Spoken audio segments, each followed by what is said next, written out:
All right. Hey, how's it, everybody? It is 5 p.m. West Coast time, 3 p.m. Hawaii time, 8 p.m. on the East Coast, and 7 p.m. for our Central Time folk. We've got e-music in the house. Melodies to you as well, my friend. Thank you so much for joining us here today on Chatter with Statter. I am Mad Statter. This is Chatter with Statter. I have no idea how many people are going to show up today because it is the big day, as it were. But for those of you who might be here who aren't celebrating the big day, you know what? It might be Hanukkah for you, and happy Hanukkah, because I believe we're still on that 8-day festival as well. Is it a festival, or is it just a celebration? It's kind of a festival of lights, isn't it? Maybe it's just a celebratory holiday. Either way, thank you so much for hanging out, and happy Hanukkah, if that applies to you. So, let's see here. We've got Darlene in the house as well. All right, now that we've got a couple people, why don't we get the party started?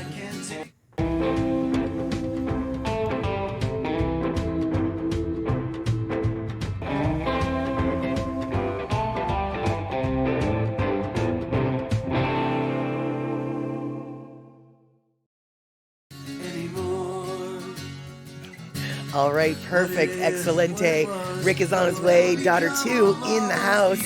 Phenomenal. All right. It is late enough in the afternoon or evening for those in the later time zones that perhaps the festivities have wound down and it's time just to chill out and hang out with a bunch of folks that you know online. Very easy to do. You don't even have to leave your house. Couldn't ask for a better holiday plan, right? Not even leaving the house. Although I got message that Darlene left the house yesterday, even though Mother Nature was on the verge of keeping her and Rick home. They managed to get into town to celebrate with their grandkids, and so that is phenomenal. That is exactly the way it's supposed to be. And Cola T coming in with a very Kiwi Christmas to all the Statter crew. Thank you for doing the sub for your 14 months, Cola T. And you are already in Boxing Day, I believe, over there in New Zealand. I'm not so sure New Zealand does Boxing Day. On the other hand, they are an English colony, or were an English colony, so perhaps they do have that English tradition. I know that my mom from Canada had the Boxing Day tradition. I mean, we didn't really do much with it, but I was at least aware of it. And for those of you who aren't familiar with Boxing Day, it happens on December 26th, and I think it probably started in England, and it started with the hoity-toity people who, when they got all their new stuff, boxed up their old stuff and gave it away to the poor people. So, you know, Boxing Day is when you donate the stuff that you no longer need because you got the new stuff coming in on the Christmas, under the Christmas tree. Rick in the house, wishing everybody a Mele Kalikimaka. Fantastic. All right. So, I'm very, very happy that all y'all are here. It looks like I didn't forget the background music this time, which is phenomenal. Very, very excited. All right. So, Cola T, you already had your full Christmas Day representation, so I'm curious what you guys did, if anything, on your little trippy trip. And it looks like Darlene and Rick, we know that they got home safely from their trip. Did anybody else do anything for their holiday? Right now, I have literally done nothing. In fact, I did so much nothing that this stream is going to show for it. Like, I've got a couple videos that we can watch, and they're kind of long. I definitely, I stayed in bed. There we go. I stayed in bed. I didn't go to bed until 6 o'clock this morning. I don't know why. I could not go to sleep. I guess I wanted to make sure that Santa made it to every house or something. But could not go to sleep until like 6. And so yeah, I stayed in bed all day today, basically, y'all. So my Christmas celebration is going to be happening after the stream today. I'm going to go out with a bunch of friends and grab some foods, and it'll be great. Hopefully, we'll see. But Coca-Cola tea, we ate and drank a lot since we were at sea. Well, that's what you know, that's what being at sea is all about. At least that's what I thought. And Rick got home safe. You were driving. All right, so safe might be a relative term. Is that what you're saying there, Rick? Is that what you're saying? Yeah.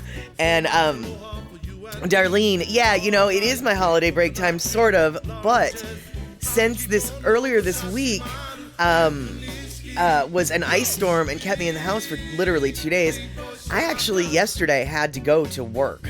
I didn't have to. My boss wasn't telling me I had to, but I needed to for my own peace of mind, basically. And so yesterday I was running. Everything yesterday took so much longer than it was supposed to because, like me, everybody else in the area had also been stuck in their house for 2 days. Like the 2 days right before Halloween, before the holiday, before Christmas. And people have stuff to do the last few days before Christmas. So needless to say, yesterday, everybody was doing everything out and about. So when I wanted to go to the bank, the drive-thru, the ATM, you stick your card in, you get your money, you leave. It takes 5 minutes. Yeah, it takes 5 minutes for you, and it takes 5 minutes for the car in front of you, and it takes 5 minutes for the car in front of you, and it takes 5 minutes for the car. So, 35 minutes later, I get the quick cash, and then I have to go to the post office. So, everything, and then I was really running late, and I still hadn't gone to work yet. And I had to be sure to be back home in time for the stream. Which, by the way, everybody who hung out last night watching Elf, thank you so much for hanging out. That was just such a goofy movie. I've only seen it twice now, but I think it might be one of my favorite holiday movies. Gina was there, and Gina, good to see you. And I believe it was Gina last night who was during one particular scene in the movie. Near the end, of course, she was all, "Oh my God, someone's cutting onions in my house." And I was so glad that she wrote that because, quite honestly, I was already starting to get a little teary-eyed, and I kind of felt silly because it's like a silly children's movie. And why would you get teary-eyed over Will Ferrell finding Santa again? But I was, and so I was so glad that someone else confessed to being a little bit misty-eyed, as it were. Andre, good to see you here. Fantastic. And let's see here. Oh wow. So Rick was only half joking about how safe it was. So Darlene's saying you weren't sure if you were able to go with Mother Nature, but we did get out. Oh, you weren't even sure you were going to be able to leave. Oh my gosh. It was a bit windy and Rick had to hang onto the steering wheel with both hands. That's really frightening. And that doesn't happen very often around here, but I can appreciate why I assume that it's in flatter areas that the wind comes whipping down the plane.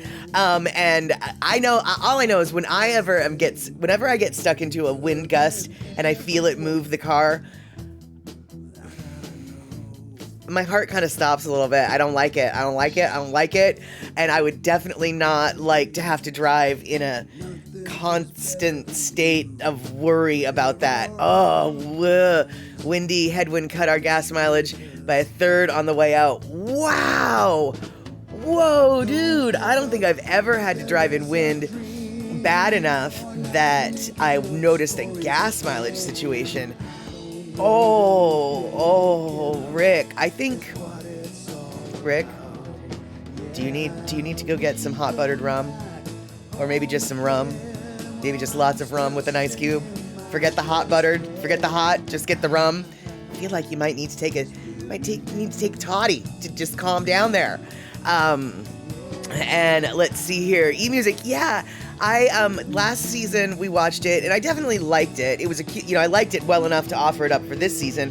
But this season when I watched it again, I have to say, yeah, it's a movie that's growing on me, which is very surprising because I'm not somebody who considers myself a Will Ferrell fan. And but that movie to me is like the epitome of a Will Ferrell movie. I can't imagine any other actor pulling off that role the way his physical comedy is just so, that part was written for him. I don't know if it was. I'm guessing it probably was. But, it was really, it was just the movie just gets better and better. Oh, Rick, there you go. No problems. We stopped at Costco for gas and Bailey's. Nice. Wait, is Costco open today? No. That had to be... What? Is Costco actually open today? That's not what I expected to hear.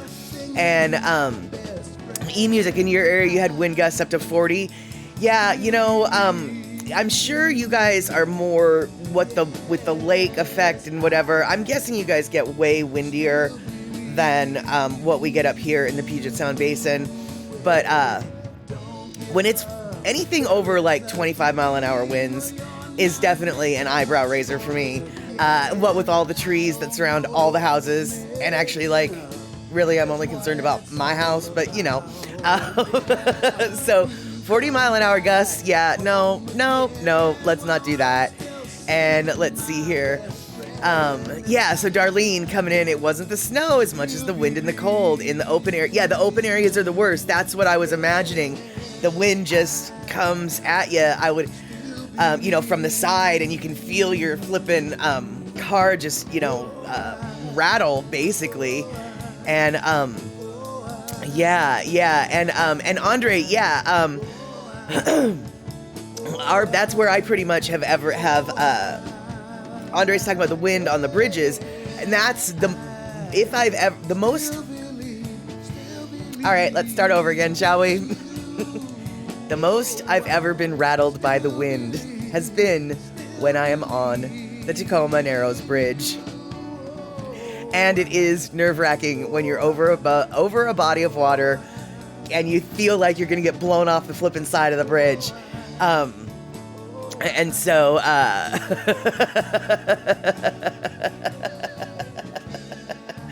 and yeah, when you're sore arms and you've got sore arms, totally. But okay, Darlene and Rick are clarifying. It was yesterday that they went and got the Baileys and gas. And luckily, Rick wasn't so bamboozled that he gave himself the gas and the car the Baileys. I get it now. Okay. And, but he did have a beer once he got there. Hey, you know, exactly. Oh my gosh. Currently -3, says E-Music. Feels like -12. It's warming up from yesterday. That's horrifying. That is so flippin' horrifying. It's warming up. But you know, I know how that, I mean, I do appreciate what you're saying, because even though it's still somewhat cold out in art, and when I say somewhat cold out, I mean that in a very relative sense, it's like 45 degrees out, right? Which for some people is cold. And normally I would consider it kind of chilly. But right now I consider it balmy, warm, wonderful weather, because the 22 and, you know, 17 degrees that we had a few days ago required my house to just be bundled up and tightened up and all the windows shut and everything was ugh. And I like some fresh air, especially when I sleep. And so the last 2 nights I have had my window wide flippin' open. The fresh air, yeah, it's cold. Yeah, it's cold air. But that fresh air is coming in my bedroom, and I'm under a bunch of covers, because I'd rather be in a cold room under a bunch of covers than in a hot room under a sheet. And so I totally understand, like, yeah, -3 feels warmer in comparison to -42, you know. And let's see here. And yes, Andre, the wind in the Tacoma Straits did actually take a bridge down once. So they are, you know, the Tacoma Narrows is called the Narrows for a reason. And, you know, both the wind and the water have to narrow down to get through that passage. And yeah, Gina, I'm thinking that bridges everywhere have the crosswind nightmare, frankly. And it just seems like the last place you want to be thinking about being blown off the road is when you're on a flippin' bridge, right? And Andre, it was warm today. Not really here, but way better than the past week. Good, exactly. Yeah, I saw that the Bay Area was supposed to be a relatively like 56 degrees or something this holiday today, and that sounds perfect to me. Granted, for people in the Bay Area, that might be a little chilly, but for me, 56 or whatever the heck sounds great. And Darlene, it was actually above 0 here today. Oh gosh, you guys, you're just freaking me out with how hardcore you are. All y'all in the Midwest are so flippin' hardcore, I can't help but be impressed. I mean, it was actually above 0 today. 5.7.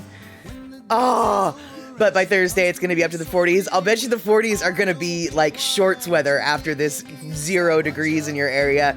You're going to be like, it's 39 degrees. Time to open every window in the house. Air this place out.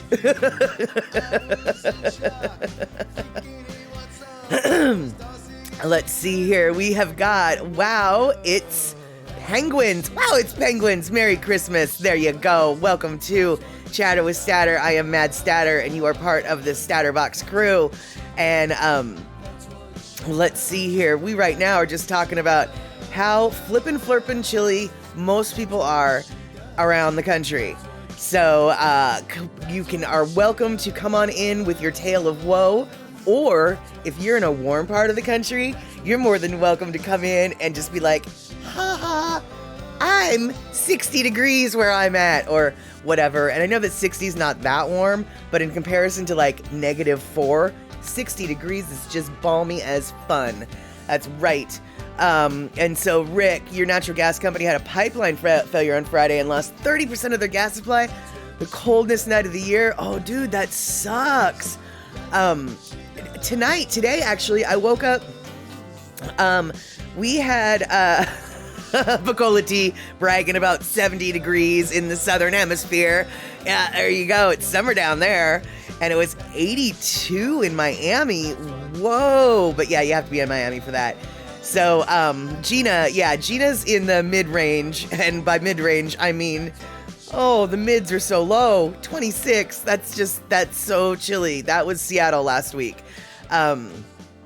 And so, yeah, you had 2 layers on top and bottom, 2 pairs of socks, boots, heavy winter coat, mittens, hat, etc. Wow.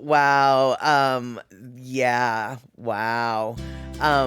So let's see here. Darlene, they were saying that the wind is actually worse driving for trucks because some get blown off the roadway. That kind of makes sense. Rick, they fixed the pipeline, but I'm afraid they're gonna fix the bill too. Yeah, I don't know how that's gonna work for you. But today, anyway, I was saying I woke up to find out that 7,500 people in Washington lost power earlier today because 3 substations were attacked and vandalized. So it wasn't even, oddly enough, it wasn't even the power company's fault that the power was lost. Someone on 3 different substations early this morning were broken into and sort of messed with enough that they became unusable. So I don't know what those folks were thinking, but I can say I'm very thankful that, okay, fine, it sucks that you did that on Christmas, but I'm really glad you didn't do that last week, because last week the consequences of no power could have actually been deadly. Whereas today it's, 50 degrees out, so it's cold, but probably nobody's gonna die without the power. But I'm just so annoyed. It was just like, really, Merry flippin' Christmas to everybody. Somebody went and flippin' tore down the power station last night for 3 substations last night, 3 of them. I don't mean to sound like I've got a cane in my hand and I'm telling kids to get off my yard, but stay out of the power stations, kids. Don't be doing that. And Andre, you had gun attacks against the substations in San Jose about 3 years ago. Yeah, they, had North Carolina had the gun attacks. They didn't say that these were attacked by guns, so I don't know if they were inspired by the North Carolina actions. I don't know if it was just a separate act of, hooligans being hooligany. I don't know. And I'll tell you what, I really have not too much of a problem with hooligans being hooligany, because Lord knows when I was a kid, I hung out with a lot of hooligans being hooligany. But don't mess with the substations, dude. Like, that's just dangerous, first off, for your own hooligan safety. Come on, hooligan safety 101. Don't mess with the power stations. But also, it's kind of a jerk move. Like, seriously, dudes, that's just messed up. I mean, it's one thing to, like, you know, steal all the, you know, grocery store grocery carts and parking each one individually into the parking spaces, you know, in the middle of the night or whatever. You know, that's kind of an annoying thing, but really nobody, you know, it's a prank that nobody got hurt over. So, exactly, Andre, we did not take out infrastructure sites. We had the audacity to, you know, skateboard in areas that we weren't allowed to skateboard in. You know, that was a whole different level of hooliganery. Hooligany. A whole new, it's a whole new level of hooligany. Whatever I said, that's a whole new level. Leave the substations alone. And, you know, like I said, I'm pretty liberal with my thoughts and things, but you do have to draw a line. And, let's see here. Darlene was saying that you had heat, but you were told to please even just lower, just a few degrees lower to help keep it from people losing the power and the heat. Got it. Well, you know, I don't know though, you know, that's kind of, I mean, that those instructions are great, you know, just a few degrees lower. But for me, in my house, I noticed in the supreme coldness, if I had my thermometer at 65, the house could barely even stay close to 65. But if I had it at 67, just 2 degrees warmer on the thermostat, suddenly, like, everything was able to be 67. So I don't know. I mean, the difference between 2 degrees, at least in the way my heater's set up, 2 degrees can make a big difference with the heat satiation of the house. Can you get satiated with heat? I have no idea. And there we go. So, hooligany is definitely taking out the substations. And right, exactly, Rick. Your kid time hooligany was riding your bike in the park. Yeah, I mean, you know, yeah. It's not, well, as Andre says, there's a fine line when dealing with infrastructure between vandalism and terrorism. Precisely. And sometimes vandalism can, I guess, maybe look like terrorism, or it is terrorism. I don't know. I don't know the context in which the substations were vandalized. It could have been a bunch of kids just being stupid. It could have been a bunch of local redneck, you know, Civil War reenactors who want to, you know, cause problems. I don't know. But what I do know is it was kind of a jerk move.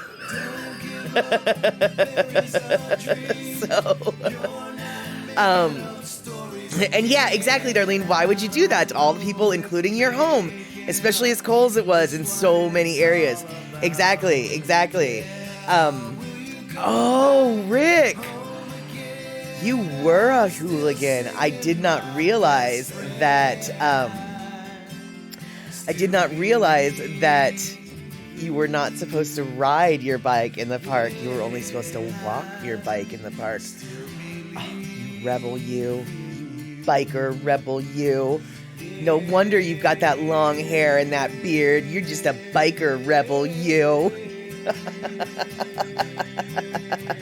Oh, good, E-Music. I'm not just, like, making stuff up. You believe in the house satiation because you experience it too. Oh, good, because, you know, I kind of thought I was nuts.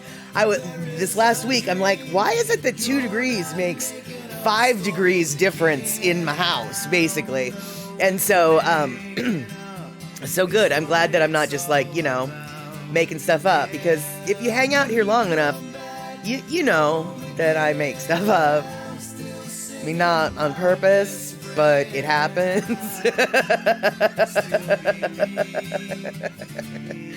Darlene, you can attest, Rick was a hooligan. Just the small kind.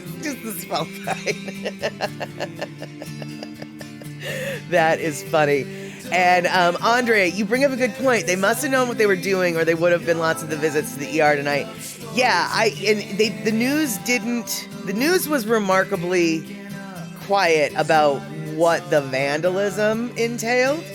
And so, but on the other hand, they said that there are no suspects, et cetera, et cetera. So I'm guessing nobody did end up in the hospital. Because I'm guessing that I'm hoping that one of the first things the sheriff's department did when they found out about all the power stations was, let's check in with the local hospitals and see if anybody came in with some electrical burns last night. Because that should be the first thing to check, right? When dealing with a substation, it's fairly logical that somebody might have gotten burned, and so, or dead. So, let's see here. Yeah, Andre, exactly. The news is starting to realize that some details maybe are best left unsaid. We don't need to give people an instruction manual on how to take down the grid. Exactly. So that's why it's like, I don't really know what they know or what they don't know, because they were very much not talking. The article was just the facts, ma'am. Like, this substation was, vandalized at this time. This substation was vandalized at this time. This substation was vandalized at this time. Cumulatively speaking, 7,500 people were out without power in these areas. So, that's all there is that's all there is that they know, or that's all there is that they're letting us know. Pecola T, raise your hand, all you naughty little jaywalkers crossing at the red light. I have been known to do that, but you do know, Pecola T, and I'm sure you know because you've lived in this area, jaywalking in Seattle is kind of frowned upon. I mean, like, you will literally see somebody in the middle of the night, in the pouring down rain, on an empty street, waiting for the flippin' light to change so they can cross the street. In fact, I don't remember what sports situation it was. I'm assuming it was some sort of football situation, but I could be lying. But it was a sports ball thing. One of our sports ball teams did something phenomenal. I don't know what. Let's just say going to the big game. Maybe they won the big game. I don't really know. All I know is there was a riot on the streets, and there was videotape of the riot on the streets. And literally, dude, the riot, they were stopped at the corner waiting for the green light to cross the street. And then when the green light crossed the street, they crossed the street. So even our riots are polite and don't like to jaywalk in this area.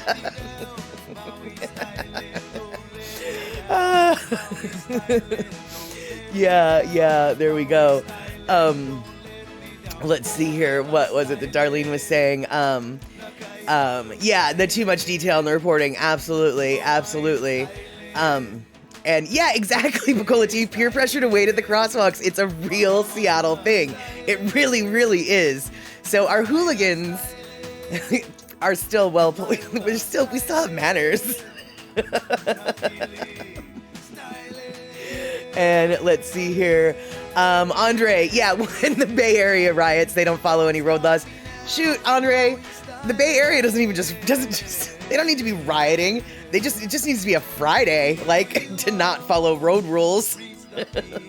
What is it, those traveling road shows or whatever you were talking about, where a group of people just take over the Bay Area, the Bay Bridge, and start doing donuts on it? And that's not even a riot. That's just Thursday. And let's see here. Yeah, exactly. You're from Oakland, and we have a sideshow on the middle of the Bay Bridge. Exactly. That's just a Wednesday. That's not any kind of riot day. None of the sports ball teams did anything fantastic. We're just having a good time. And right, exactly. I've seen articles about the street racers that have shut down many highways and streets in the Bay Area. That doesn't happen very often in Seattle. It did happen the summer of 2020 during a lot of the George Floyd protests, because basically the entire Seattle police force was downtown blockading streets. And so the rest of the city just had no cops.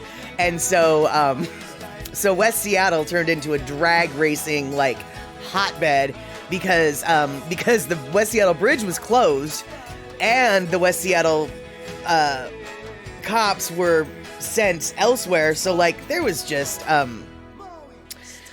no cops. And if there was going to be a cop, it was going to take an hour for the cop to get there because they had to go the back road. The bridge was broken. They had to go down and then up and then, you know. So yeah, we did have some of those that one summer. But exactly. Coca-Cola tea. Pardon me, I'm going to rob you. Sorry for the inconvenience. We're not that polite here. But after we rob you, we might have to wait at the stoplight to leave. And let's see here, Darlene, it was so cute. Your 4-year-old loved playing with a box one of her gifts were in, of course. And your grandson asked for Slinkies and had Slinky races down the stairs with his cousins for a good 40 minutes or more.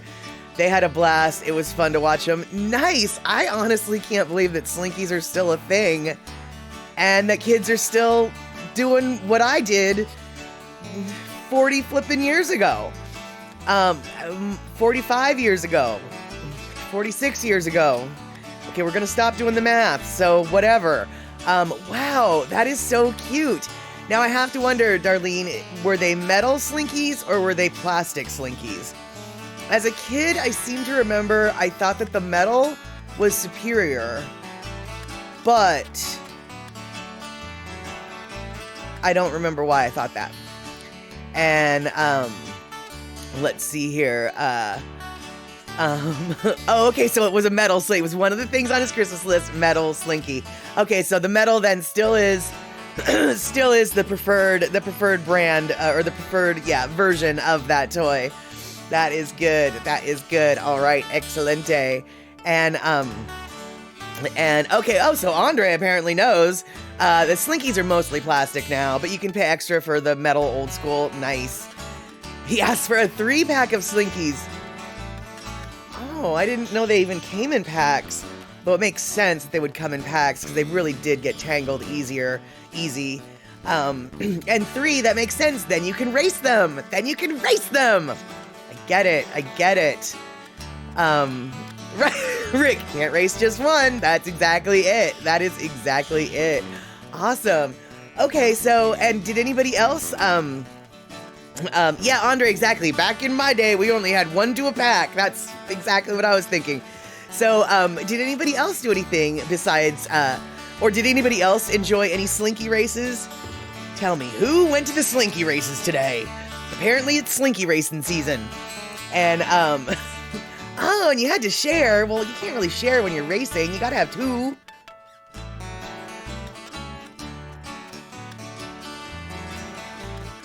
Oh, yeah. So just curious, you guys, what did any of y'all do today? Or did all y'all, do what I did and just stayed in bed and was like, oh, this is wonderful. Did you have roast beef? Did you have roast ham? Did you have Rudolph? Or did you have Rudolph last night? Let's see here. Gina, you grew up with the Slinky races here? Nice. Going to the Slinky races sounds like a code word for something naughty. It does sound like a code word for something naughty. I didn't mean it that way. I literally meant Slinky, a magical, wonderful toy. It's fun for a girl and a boy, I think is, how that theme song. That's not how the theme song went, but it was sort of like that. In a mangled way. Oh, they only let you... Oh, Rick, they only let you watch. You didn't get to get involved in the Slinky races. Well, no, see, you're probably going to have to compete in a different level, right? You know, a different weight class, as it were. You're too much of an expert to be going against the amateurs. You're pro level. So of course you couldn't. You're gonna have to start your own Slinky League, man. You're gonna have to start your own Slinky League. That's right. So let's see here, Darlene. You later spent time with Mr. Miles' music stream he put on. That was good fun. Oh, fantastic. Yeah, I was asleep when that happened, but I did get a notification it was happening, and I smiled, and then I went back to sleep. Let's see here. Andre, you went to visit some family, had tacos, watched the new George Clooney movie on a pirate copy. So, okay, right on. And Rick, but I had beer. None for them. There you go. Now, Andre, that George Clooney movie, that's the movie, is that the movie where he is with the lady who's got the teeth? The actress? Let's see, what's her name? Julia Roberts. Isn't Julia Roberts in that movie also? And the movie that you're talking about, and I don't remember what the movie's called, but it actually looks like it might be funny. But I think Julia Roberts is his co-star in that movie. I couldn't remember. Rick, I know, the lady with the teeth. Lady with the teeth. I couldn't remember her name, so Julia Roberts. There we go. Thank you. Yeah, he's with her as her ex-wife. Right. And they like accidentally end up at the same something, or maybe they meant to end up at the same something. Yeah, it looks like a cute, silly movie. So is it a Christmas movie? Is it like they're going to some Christmas something or other? I definitely want to check it out. But first off, I guess I'm gonna have to figure out what it's called so I can check it out. Oh, Gina, right on. You played Fortnite with Terry and Kayla this morning. Took a nap this afternoon. Oh no, you're not feeling great? Well, that's not good. The nap part though sounds good. I'm sorry that you're not feeling good, but I have to ask, did your cookies turn out okay? Because I didn't make cookies this year, but I did make some toffee, and I guess that's what I'm going to do right now is I'm going to brag about my little toffee that I made. Let's see here. So back in the day when my boss and I were more motivated during this season, we used to make over 200 pounds of English almond butter toffee for our clients. Now, we haven't made it in a really long time, and I was kind of thinking, I was wondering if I remembered how to make it. So, oh no, you didn't bake them because of COVID. Oh, Gina, you've got COVID? I didn't somehow make that connection. Oh, no wonder you don't feel well. Oh, that sucks. Well, I guess you can have New Year's cookies maybe or something. That's what I'm gonna hope for you. New Year's cookies. But yeah, exactly, Darlene. What I did was I put together the three different ingredients: the sugar, the almonds, and the butter. And you boil them all together, but I'm not going to tell you for how long. And then it ends up looking like this. And then when you're done having that cool down, you pour some melted chocolate and sprinkle some nuts. And lo and behold, I made English buttered toffee. And it was the tastiest. It was tasty. It was super good. I was very happy. And now I still have a little bit left, but I gave a bunch out at the bar last night, and so I still have some to bag up for later seasons. And I don't know. I think I might make some more toffee because it was kind of fun, but it's actually kind of hard work. Forgot how hard it was. You have to stir constantly. And Andre, yeah, good point. Cooking with COVID is not good for your taste. It gets all messed up, and you don't want to be known as COVID Mary. That is it. Hey there, Elaine. So good to see you. Merry Christmas. Thank you so much for hanging out, coming in and seeing what's up. And yeah, Gina, it sounds like if your dad has COVID, definitely time to postpone the Christmas. And if you're not feeling good, my best guess is you might have a smidge of the COVIDs. Just a smidge. So hopefully both of you guys get done with the illness super quick, and then those Christmas cookies and Christmas celebrations can happen sooner rather than later. And Andre, thank you so much for giving that gift subscription to Wow It's Penguins. And Picola tea, yeah, butter and sugar is quite possibly one of the best combinations ever. And add a little bit of almonds, roasted almonds, and some dark chocolate, and you've got some yumminess going on there, which is exactly what I have right behind me, right behind this screen.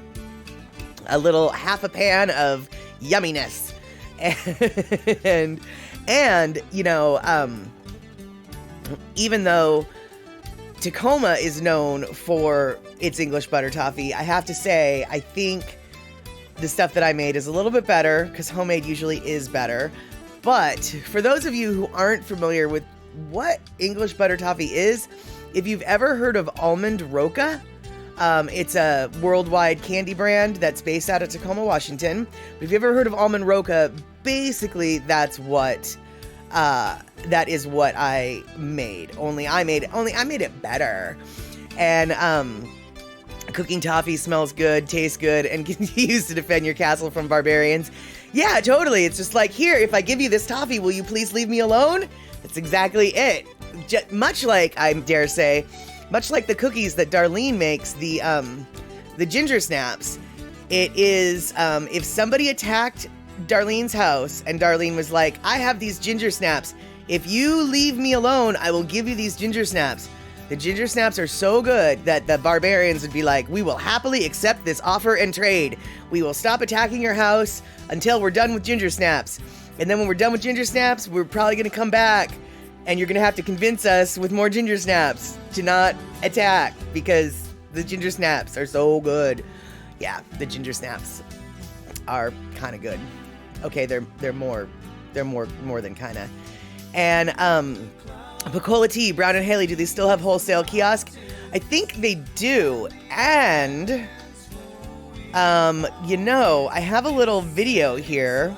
So why don't we watch this little video? And in this little video, they might tell us about the wholesale kiosk because this video is all about Almond Roca.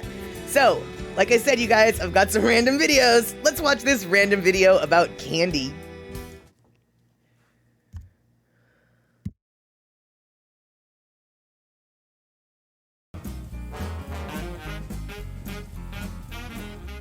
It all began here in 1912 when Harry Brown and J.C. Haley founded the Brown and Haley Candy Company.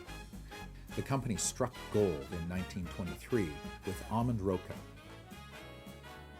Sealed in an airtight pink tin, it became known as the candy that travels. During World War II, it was sent overseas with American soldiers. Now, it's enjoyed in over 35 countries. Freshness, great taste, and a 100-year tradition laid the foundation for today.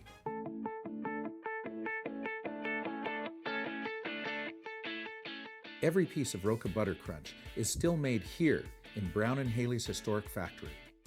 It starts with all-natural ingredients: California almonds, Washington state butter, real sugar, and pure vanilla. Master confectioners work magic, cooking the toffee center using a top-secret recipe. The molten toffee pours through pairs of cooling wheels until it's firm enough to form a slab. After cooling in tunnels, the slab is cut into ribbons and then chopped with a candy guillotine into its distinctive shape. At the same time, the chocolatey coating is being prepared. Each day, 10,000 pounds are melted for the chocolate enrober. The toffee centers flow through two cascading curtains.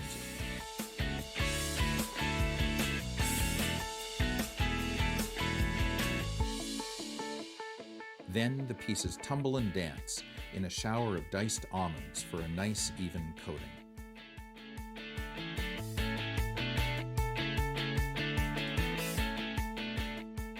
Now the product takes a ride to the wrappers.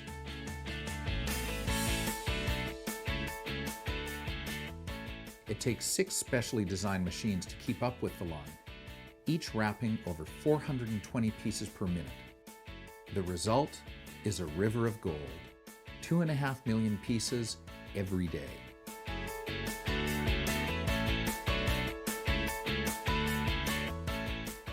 In the packaging department, pink tins are filled with Roca Butter Crunch. A computer-controlled scale weighs and deposits just the right amount of candy. After filling, oxygen is removed and the tins are sealed to preserve freshness, ready to be shipped anywhere in the world. From large to small, Roca comes in a package just right for the occasion. Small packages for personal indulgence, canisters and tins for sharing, and elegant boxes for the perfect gift. It takes over 250 Brown and Haley employees to bring you all the Roca Butter Crunch flavors. Almond Roca, the original, is joined by Cashew Roca, Mocha Roca, and Macadamia Roca. In the company's centennial year, 2 new flavors launched: award-winning Dark Roca, made with luxurious dark chocolate, and special Peppermint Roca for the holidays. Whichever flavor you prefer, Roca Butter Crunch is always a special treat, made with great care and natural ingredients.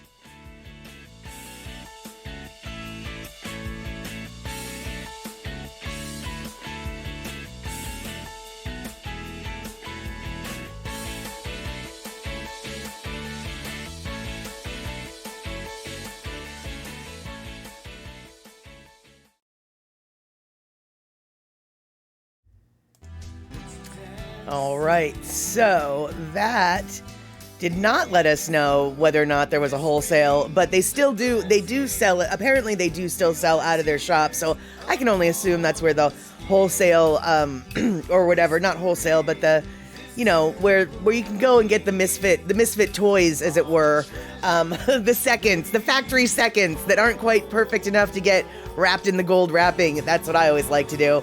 And so, Andre, so for those of you who aren't familiar, there is a company called C's Candies, and it was founded by Old Lady C. I can't remember what her first name was. I actually ended up working for her grandson when I was in college, when I lived in Olympia. But they have a variety of, or they have stores basically, over 200 stores in all sorts of places, and Andre's listed them down there. But basically, C's Candy, if you've ever seen a C's, you would remember it because it's a very stark store. It's white. It is white everything. And then their logo is like in very old-fashioned black and gold, I think, font that just says C's Candies. They're really famous. Well, I don't know if they're really famous for it, but in my family, they're really famous for their peanut brittle. But basically, they're just a candy shop, and they're where you go in our area to get the good stuff. Like Godiva chocolates, Godiva is around in our area, but Godiva is sort of a newer candy shop in our area, whereas C's has always been where you go to get the candy. And I'm sure none of you know what I'm about to say, but if you've ever heard of Purdy's candy from Canada, they're sort of like Purdy's in that sense, but that means nothing to you. And yeah, eMusic, C's makes some lollipops, the suckers. Like they make a butterscotch one, they make a chocolate one, and they make another one flavor I can't remember. And seriously, in growing up in my family, if there wasn't a 3-pack of C's candy suckers in your stocking, something was wrong. Like something went wrong in the time, in the time warp continuum, or the time for, I just never happened. There was always a 3-pack of C's lollipops in the stocking. Always. And my dad always got a box of peanut brittle for the holiday. And so, and so it's definitely, I don't know, let's see here. So of the 200 stores, it looks like they look like they're all over the place, but not all over the place. So, okay, so they're not just a West Coast phenomena, because it looks like they've got them in Texas and in Minnesota and in New York, and in Ohio. So they're not just a West Coast thing, I guess. But let's see here. So it looks like, though, yes, they do have them in Hawaii. They do have, in fact, actually, I think even when I was in Hawaii, my stocking had the C's suckers in them. And they're square. They're like, well, they're not square. They're rectangular. They're not like the traditional lollipops, you know? They're kind of the size and the shape of a 9-volt battery. Slightly shorter, slightly wider, but basically kind of the size and shape of a 9-volt battery. And so they're kind of awkward to eat, but they last longer because they're kind of awkward to eat. And yeah, Darlene, there is no C's in Wisconsin, and you are kind of cheated. And I feel like I might have to send you a secret squirrel package of things from C's to let you guys know just what it is that you're missing. Let's see here.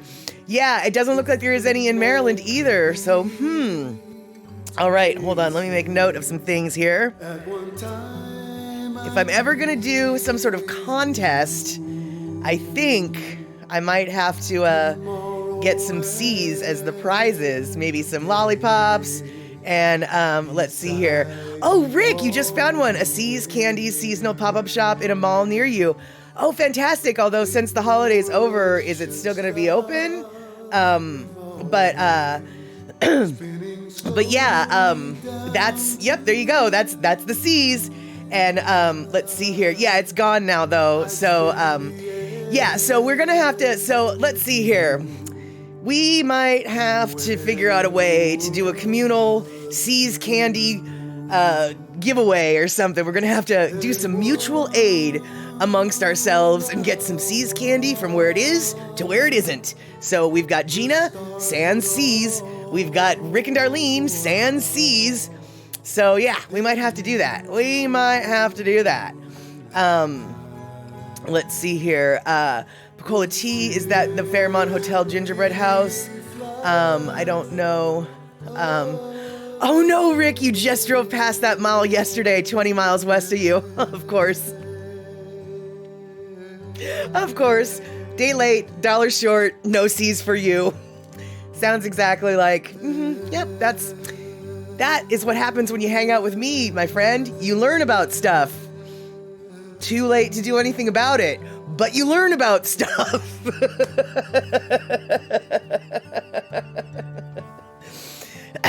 Yeah. Yeah, and besides that, Rick, even you know what though, on the bright side. Okay, so actually, you know, we're going to reframe this.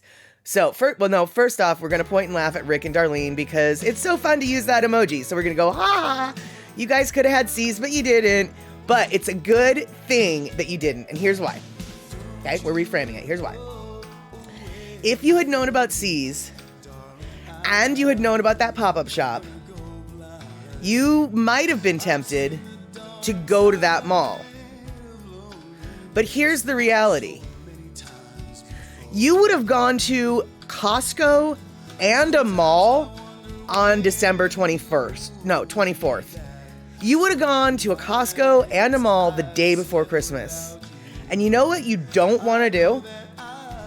Go to a mall the day before Christmas. So, you skipped it. You dodged a bullet.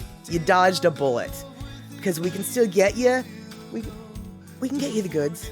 I know a guy. So yeah, his name's the postman. That's right, Mr. Postal Duty Man. We can get you the goods. Yeah, so there you go. Day late, dollar short is actually for the best. It's for the best. That's my perspective, at least. We'll see. But I am curious, you guys, like, okay, so if you went to, like, it doesn't even matter. We'll just say C's for now because we're talking about C's, but it doesn't matter. Let's just pick a candy shop. So, oh, Rick is arguing. Wait, what? You did most of your shopping on Christmas Eve for years. Going to the mall on Christmas Eve is no big deal. That's a bullet I'm ready to face, he says. Oh, that's so cute. And Andre, they'll DoorDash you C's candy if you're in the area of the shop. Yeah, I think DoorDash and, oh, what's the other one? There's another one, not Instacart, but there's a couple different services that will literally buy you whatever. Postmates will go and buy you whatever. I had a friend who worked for Postmates, and every Friday, or no, I can't remember if it was a Friday night or a Saturday night, she had this one client that would order 200 whippets. You know, the nitrous oxide containers for whipping cream? Like every Friday night at 10:30 p.m., he would order 200 whippets and like a bunch of balloons and like some Coke and a pizza or whatever. And so, she knew what he was using them for. And, she would deliver them to you. So yeah, Postmates, Instacart, maybe DoorDash, they will definitely deliver some things that you would not think of. That you would not think of. And Darlene, can dogs eat gingerbread? I think that they can, except for the sugar part. They're not supposed to have the sugar part. And the reason why I say I think that they can, and definitely Pecola Tea or anybody else who knows about dogs and gingerbread, feel free to correct me. But the reason why I think they can is because my boss's dogs, for Thanksgiving, one of my boss's friends brought over a fancy package of dog biscuits from a dog bakery. And honestly, and I didn't do this. I thought about it a lot. In fact, I'm still thinking about it. Those stupid flippin' cookies that I had to feed the dog smelled almost as good as Darlene's ginger snaps. I wanted to eat them so bad, and they were definitely a gingery smell coming from them. But they smelled so flippin' good. And honestly, I just wanted to try them. I didn't. But I just wanted to try them, and I think really a lot of the stuff, a lot of cookies and things are totally fine for dogs as long as you don't have the sugar. As long as you don't have the sugar in it. It's the sugar that's not good for it's the sugar that's not good for any of us. It's the sugar that's not good for us. And yeah, exactly, Andre. They have a doggy high-end treat shop that looks like a high-end human bakery candy store. Exactly, and we have those in Seattle too, and that is where the dog biscuits came from. And I swear to God, I wanted to eat it. And yes, Rick, you do always get a free sample at C's. And as a general rule of thumb, at least in my memory, you literally can choose. Like, it's not just like they always have free samples out. No, it's like, I want to try that blueberry truffle. And here you go. Here's the one blueberry truffle for you to try. And you try it and you go, yum, thanks. I'll just get a 3-pack of the suckers. But yeah, they totally have free samples. I forgot about that, actually. They do, though. And Pecola Tea, very good point. No chocolate chips for the dogs. No chocolate chip cookie dough for the dogs. Totally. And so, as we've been talking about C's candy, etc., Kenny from the Cove snuck in, saying good evening to everybody, taking advantage of the first break you've gotten since getting up at 5 this morning. 5 this morning. Good Lord, dude. What on earth were you doing at 5? Were you wrapping presents? Were you wrapping presents? It's not what I meant to say. Were you helping Santa? What on earth were you doing up at 5 a.m.? I got up at 5 p.m., but what were you doing up at 5 a.m.? And yeah, Rick, for sure. Be sure to take 3 coats to change your look. Maybe wear a mask and tuck your beard in on one of the looks. And then let's see here. What can we do?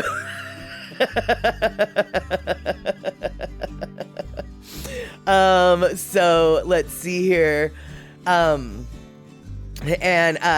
Kenny, you were cooking and cleaning up. So, were you over at your sister's house for the holiday? Or did you have friends and family come over to your house that would require you to be up cooking and cleaning at 5 a.m.? Oh, yeah, no, sit down, take a load off, and then sit down, take a load off, and tell us, because there are C's Candies in Texas, but Texas is a big place. have you ever heard of C's Candies there, Mr. Kenny from the Cove? Because Rick and Darlene hadn't heard of C's Candies, and we are now opening them up to the wonderful world of the white candy storefront that gives you free samples. Free samples. And, let's see here. Rick, yeah, exactly. You could use your grandkids for the free samples, but then, yeah, exactly. Then you'd have to take candy from a baby, and then you look like the jerk. You don't want to do that. That's bad. Yeah, you don't want to do that.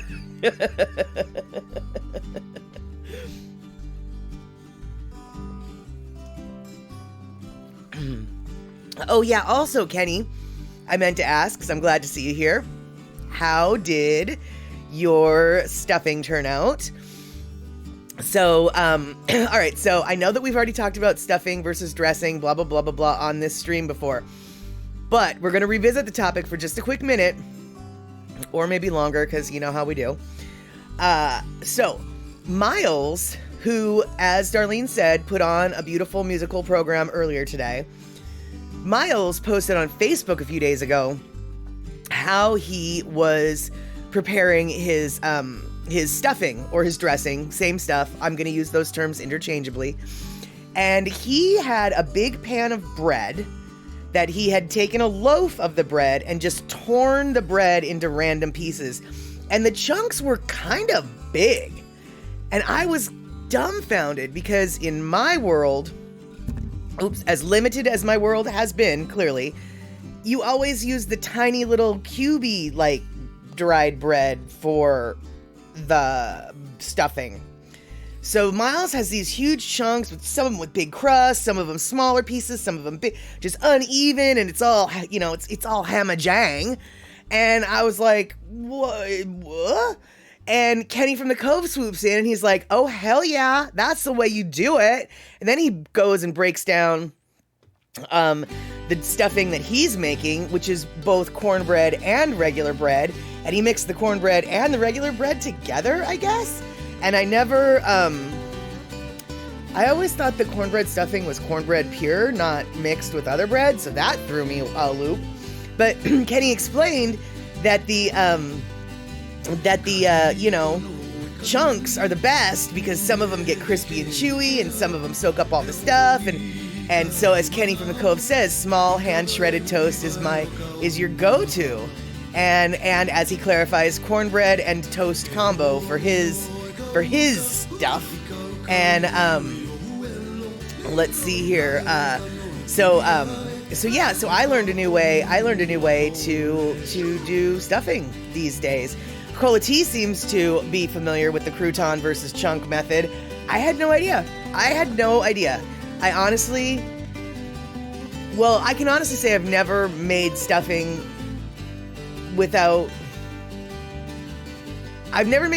starting from a whole loaf of bread. I've always just gotten the bag of dried bread cubes. I mean, I've made stuffing in the sense that with my own seasonings and my own, I'm not like a stovetop girl, but I've never had a loaf of bread, torn the bread apart, waited for it to dry, then made the stuffing. Like, that's fancy pants. And yeah, that is what Kenny did. That is what Miles did. So we got two fancy pants cookers, one of them on the stream, one of them on Andy's stream. So yeah, there we go. And let's see here. You've heard of C's, but if you're going to go to a high-end candy shop, you're going to Lom's or Lame's. I'm going to say it's Lom's in Austin. And stuffing turned out great. There's only 2 servings left. Nice. And Coca-Cola tea, yes, the chart that comes in some candy boxes so you know what's inside before biting into the pieces. Absolutely, dude. That is 100% valid. As a kid, the first candy box that I ever saw that have was the Whitman sampler, you know, the yellow Whitman's box, and it's got the little diagram. And I just thought that was the most brilliant thing in the world. And I don't know if Whitman's sampler was the first one to do that, but it does seem like, okay, I was really little when this happened, and so candy companies could have been doing it for years before Whitman's came on the scene. But Whitman's was the first one I ever noticed. And then after I noticed that Whitman's was doing it, I noticed that other candy companies started to do it as well.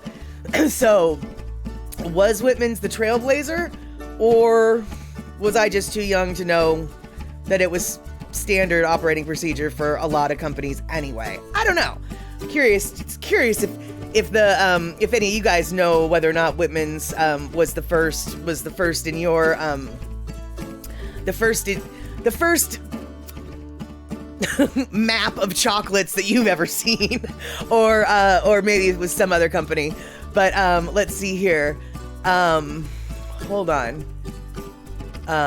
Oh, okay. So Andre, you're asking if you ever had breadfruit stuffing. For a second, I thought I didn't see the bread. I just saw the fruit stuffing, and I was like, what is fruit stuffing? So, okay. So no, I've definitely never had breadfruit stuffing. But Andre, you like the Forrest Gump attitude. You never know what you're gonna bite into until or life is like a box of chocolates. You never know what you're gonna get till you bite into it. I guess, I don't know. I just really, I don't know. I don't like the fruity ones. I just don't like the fruity ones. And so let's see here. Darlene says, Mr. Miles even gave away a ukulele. One of the viewers was a student of his, and we were all entered in the contest, but the student got lucky. I was glad to hear that. The kid was stoked. Oh, that is so flippin' awesome. That is awesome. And wait, Andre, you want to try ulu stuffing one day? Isn't breadfruit... Wait, is ulu the same thing as breadfruit? Because I feel like it is, but I also feel like I'm making it up. I don't know. Is ulu the same thing as breadfruit? Or not? What is ulu if it's not breadfruit? I guess is what I'm asking. And so Kenny, plain white toasted bread, nothing against the crouton method, you just weren't taught that way. Oh yeah, fair enough. And I do, your description of why the tearing was, some soak up the pieces and gets all these are not your words. Your words were way more better than the words I'm using right now. And, but you made it sound delicious. So I might have to make some stuffing just to see what it's like to make it with the torn up stuffuses. And, let's see here. Yeah, exactly, Coachy. I don't want to be obliged to finish a chocolate with a gross center. That's why I like the chest chart. Exactly. And somebody who maybe loves orange cream filling in milk chocolate, well, I've just ruined their favorite by biting into it and going, ooh, gross. And then what, I'm supposed to put it back? And so I will say I am guilty of this though. And this is really kind of crummy, but whatever.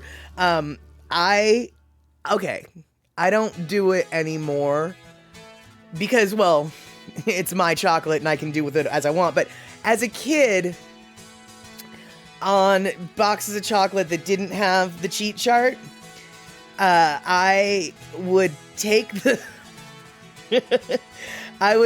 chocolate out of the wrapper, out of the the brown paper cup, and I would turn it over and I would take a little piece of chocolate off of the bottom, or I'd poke my pinky into the bottom so I could see what was in there. And it's like, oh, it's maple nut, and so I'd put it back.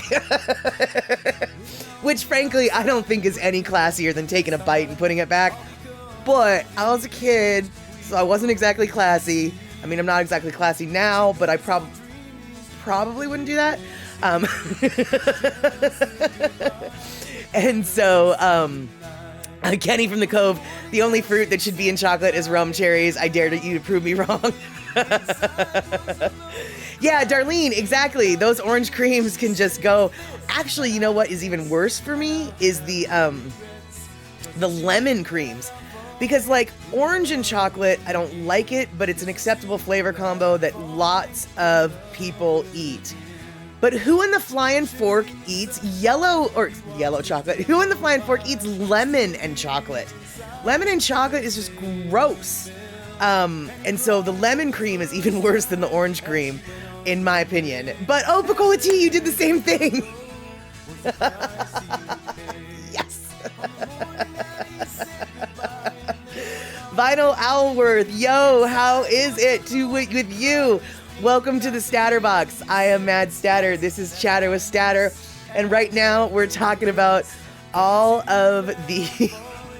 we're talking about boxes of chocolates and what we used to do as kids to make sure that we didn't get a piece of chocolate that we didn't like. Because we're singing the praises of the chocolate boxes that have the charts of what... of what the different flavors are, but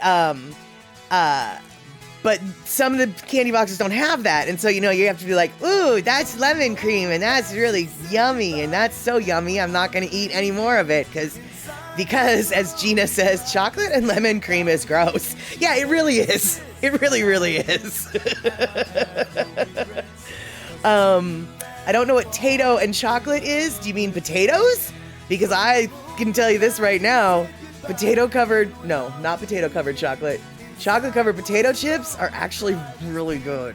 They're not good for you. They're not good for you. But they're really good on your tongue. Yeah, there's potatoey, salty, chocolatey goodness. Super tasty. And it looks like Darlene and Andre throwing down the biddies. Thank you guys so much for your holiday generosity. And exactly, Darlene, salty and sweet combined is so tasty. Let's see here. Tayto and chocolate were rotten. Like I tried a Tayto bar and I nearly got very sick. I don't know what a Tayto is, so I'm having a feeling that your Tayto and my potato are two different things. But Kenny from the Cove is saying you like pita chips and chocolate hummus. I'm not sure I'm comfortable with what you're laying down right there. I don't know about that. Chocolate hummus? Excuse me? Explain to me what a chocolate hummus is. I've never heard of that. And let's see here. Oh, okay, Tayto is a brand of chips. Oh. I've never heard of that, but I'm going to write it down and look it up. But I'm going to assume that Tayto chips are made from potatoes. It seems like it. Okay. And wait, Gina, you love pita chips and chocolate hummus? What?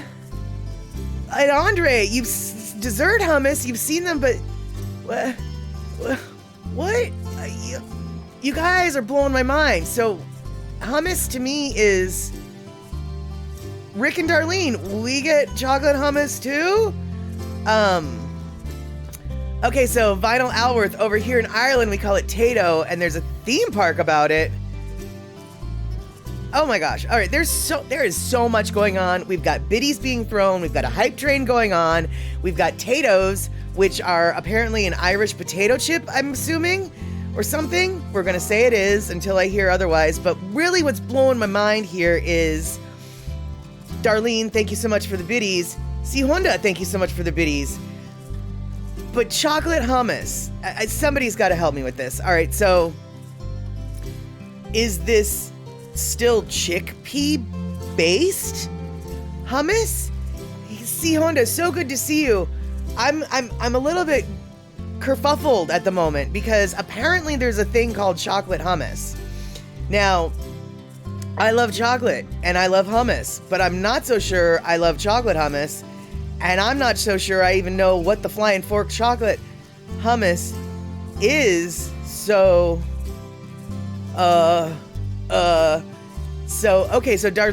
it's a hummus base with chocolate. Okay, so all right, so now my next question or observation is there's no garlic note to this. So the chickpeas are as a neutral base, and then they add like what, sugar and cocoa, I guess.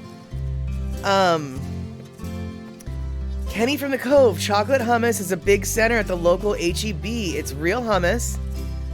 It's dark brown and it has a serious chocolate flavor. So is it basically like chickpeas and cocoa and sugar all blended together? I mean, it sounds like I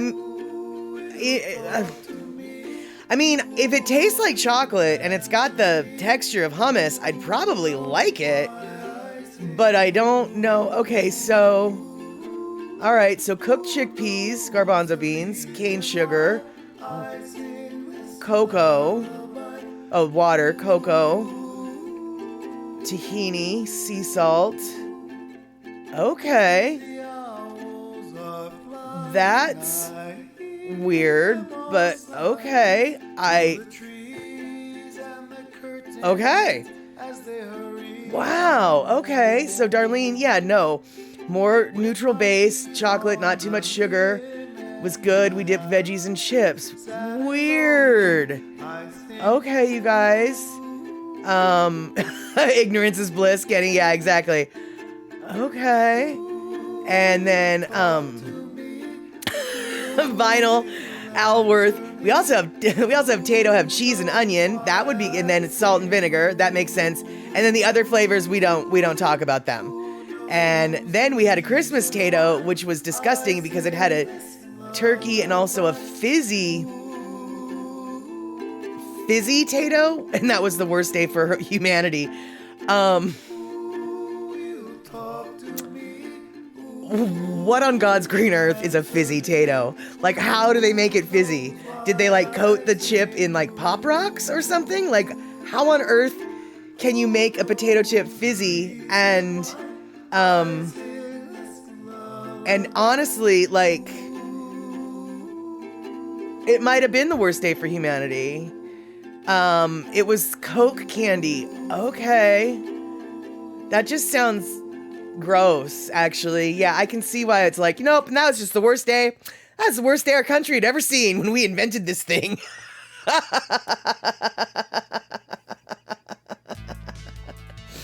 Kenny from the Cove. Yeah, I will go find some chocolate hummus and take the plunge for sure. And Rick and Andre, thank you so much for those biddies. And yeah, Darlene, I have to agree with you. And I'm sorry, Vinyl Alworth, for like making fun of some of your foods over there, but it sounds like you don't like them either, so it's kind of safe game, because it really does sound, those fizzy things sound awful. And and let's see here, in Ireland we have a big thing called a chicken roll. Okay, Vinyl Alworth, tell me about this Irish chicken roll, because it sounds like it could be tasty, but I have to tell you, you're making me suspicious. I feel like you're leading me down a path just so you can be like, and then the blood of the chicken is used for the dip, or something like that. So, all right, let's see here. It has chicken and whatever you want on it. Okay, well that doesn't sound bad. I mean, I don't want marshmallows on it. Right, is it like a sausage roll? Because sausage rolls are like the best thing in the world. I mean, honestly, one of the best foods in the world is a sausage roll, period, end of story. But if you can make a chicken sausage roll, well, that's okay too. I'll do that.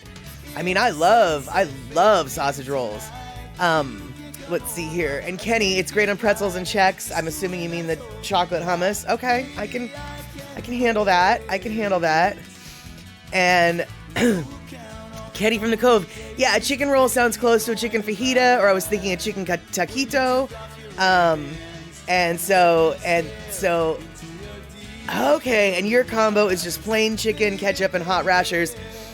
But is it like rolled up in bread, or is the chicken itself? What's the roll, man? Explain the roll, man. I need the roll. I don't understand.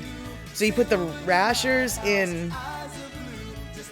Okay, it's in a bread roll. Okay. Well, that doesn't sound so bad. And rashers are kind of like,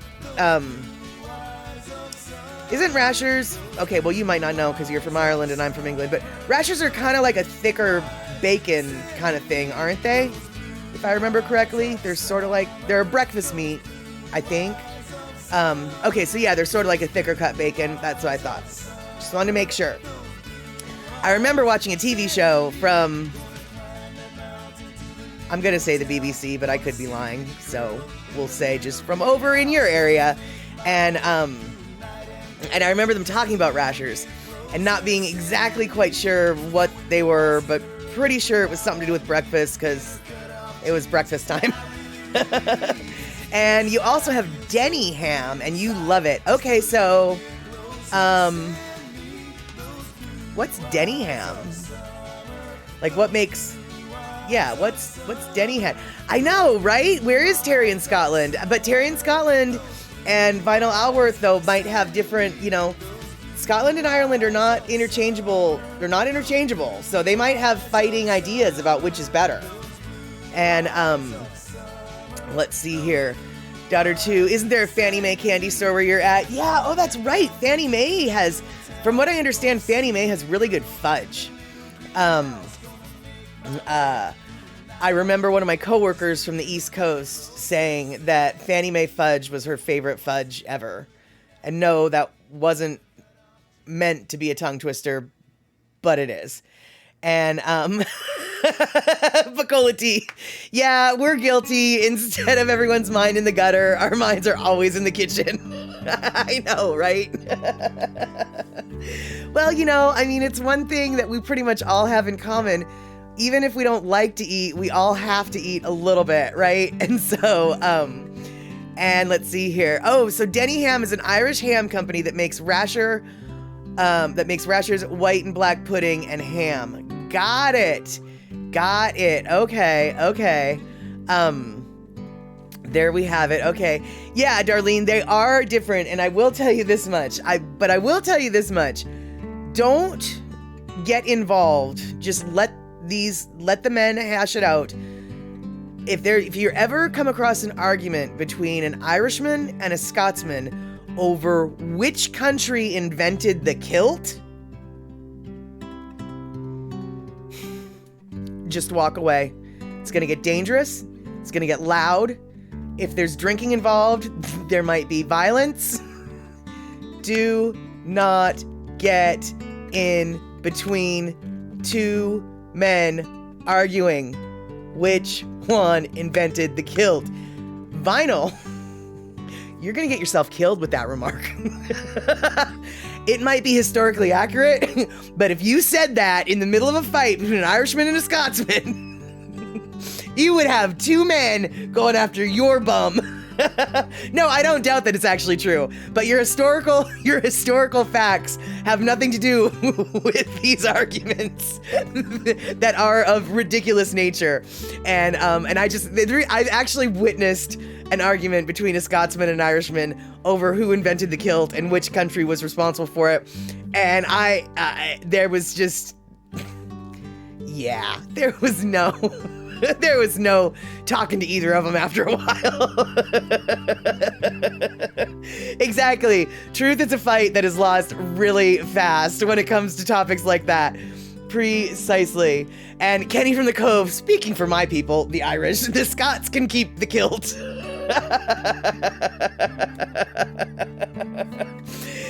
Darlene, never get involved in that argument for sure. Your son-in-law is a Campbell, Scottish. Right, exactly. Right. Exactly. It's Coca-Cola tea. You got it. Like getting in the middle of a cat fight. Yep. There we go. That is precisely it, you guys. So, if there's one piece of wisdom you can walk away with today is never get into a fight between an Irishman and a Scotsman over who invented the kilt. And Vinyl, I have totally heard of Supermax, actually, and it's the best fast food place in the world. Well, my best guess is McDonald's would argue with that. I've never had Supermax, but I have heard of Supermax, and I do know that it is beloved in Ireland, and I actually am vaguely curious to see what it tastes like, just because everybody in Ireland does seem to really like there does seem to be one thing that people in Ireland agree on, and that Supermax is a good fast food place. I learned that from watching the internets. I'm sure you may or may not have heard of this, Vinyl Alworth, but there is a YouTube content creator or a YouTube channel called Irish People Try. And so it's this group of Irish people that, try stuff. And I went down a rabbit hole of that one day, and I got to hear all about Supermax. Yes, I did. I got to hear all about Supermax. And thank you so much, Rick, for shouting out Lono. And Darlene, what's your plaid too? Could be a hot topic. Well, first off, they don't call it plaid, it's tartan. So already you're off on the wrong foot, right?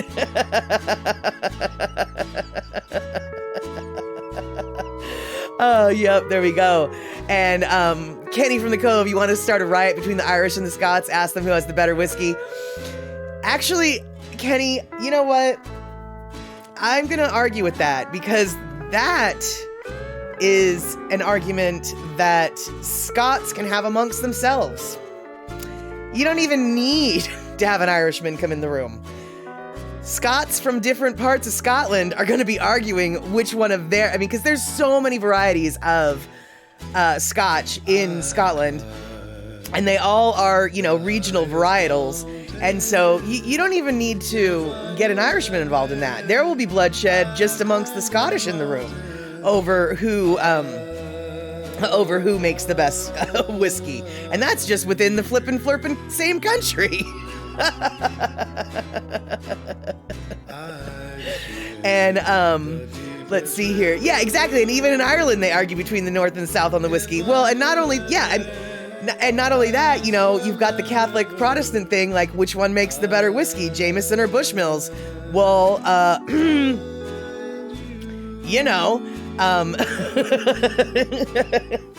I've heard vehement arguments in favor of each of those whiskeys, depending upon which religion the drinker comes from. Which is really funny too, because in the States, a lot of people actually don't realize the religious divide between the whiskeys. They literally don't know. And I have surprised quite a few people by saying, "Oh, you come from a Catholic family, don't you?" Somebody that I don't even know, right? And they'll just be like, "Yeah, how did you know?" And it's like, "Because you're drinking Jameson." And they're like, "What does that have to do with anything?" And it's like, "Well, if you were from a Protestant family, you'd be drinking Bushmills." And he's like, "Our family doesn't drink Bushmills." And it's like, exactly, because you're Catholic. That has nothing to do with it. It's like, well, yeah, actually it does, but okay.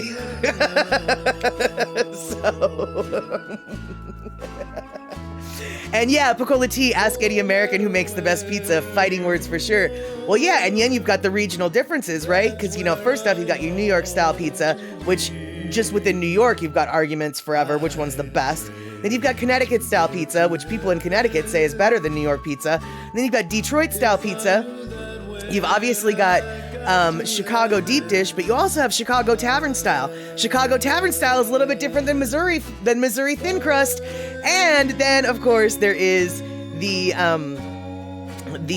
pizza on the West Coast that is an Indian fusion. And I can't remember what that's called, but Andre might be able to come in with that, because I believe he sent me an article about it not too long ago. And so there you go.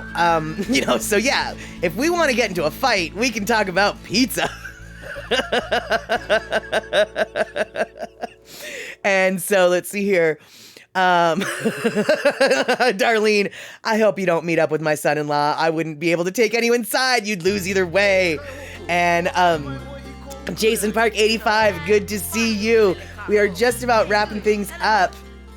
It is almost the bottom of the hour, but we have basically been talking about random food chit-chat as per the usual. Whiskey and pizza are now the two topics that we've scattered into. And let's see here. Chicago is the best pizza because it comes stuffed. Well, that's the deep dish, but like I said, there's actually another Chicago style pizza called Chicago Tavern Pizza, which is a thin crust, and it's cut into squares instead of the triangles. But you're right, the Chicago is the most stuffed for sure.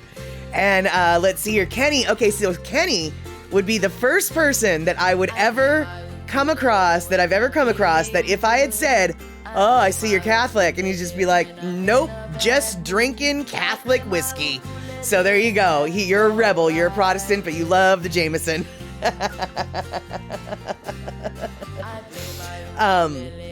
Let's see here. So wait, vinyl. Also in Ireland, there's a gin called Really Feckin' Gin. I don't know. When you say gin, I don't know what J-I-N, like gin, like the clear alcohol gin, or is J-I-N different? And Kenny from the Cove, yeah, we really should call this snack chatter.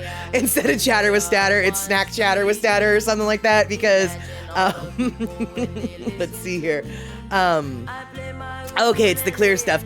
Yeah, I gotta say, feck that gin. I don't like gin either. Gin is, actually, you know what? I have had a couple gins. Gins taste differently. Every gin is a little bit different, and a lot of places, a lot of bottles have the heavy juniper herbalness, and I don't like that.